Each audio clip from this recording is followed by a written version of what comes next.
ఇంకేముంది, తెల్లారితే 5 రాష్ట్రాల భవిష్యత్తు తెలిసిపోద్ది అనమాట. అంటే రేపు కౌంటింగ్ డే అనమాట. రేపు ఖచ్చితంగా రిజల్ట్ వస్తుంది. అస్సాం కానీ, పుదుచ్చేరి కానీ, తమిళనాడు కానీ, వెస్ట్ బెంగాల్ కానీ, మళ్ళీ కేరళం కానీ, ఈ 5 రాష్ట్రాల భవిష్యత్తు రేపు తెలిసిపోద్ది.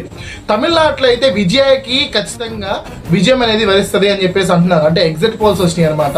ఓటింగ్ అయితే ఈసారి ఖచ్చితంగా తమిళనాడులో కానీ, లేకపోతే ఇంకా అసలు ఈ 5 స్టేట్లలో బాగా ఎక్కువగా జరిగింది, ఎక్కువగా నమోదయ్యింది. ఓటింగ్ బాగా పోటాపోటీగా జరిగింది. వెస్ట్ బెంగాల్లో ఈసారి మమతాని మా ఓటమి తప్పదు, ఖచ్చితంగా బీజేపీ జెండా ఎగరేస్తామంటున్నారు నేతలు. ఇక్కడ అస్సాంలో అయితే ఈసారి ఖచ్చితంగా బీజేపీ వచ్చింది అంటున్నారు. పుదుచ్చేరిలో అయితే కాంగ్రెసే అంటున్నారు. చూద్దాం ఎక్కడ ఏ పార్టీ వస్తుందో రేపు తెల్లారుతుంది. అంటే ఇంకొన్ని గంటల్లో 5 రాష్ట్రాల భవిష్యత్తు మొత్తం బయట తెలిసిపోతుంది. ఈ సౌత్ భారతదేశం మొత్తం రేపు ఒట్టి ఉడికిపోతుంది.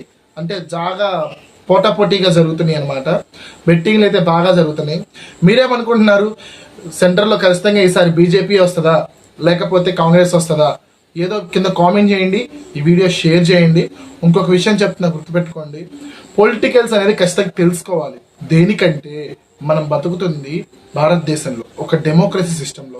నాకెందుకులే లేకపోతే నేనేమి పట్టించుకునేవాడిని కాదు, నాది నేనే అనుకుంటే కుదరదు.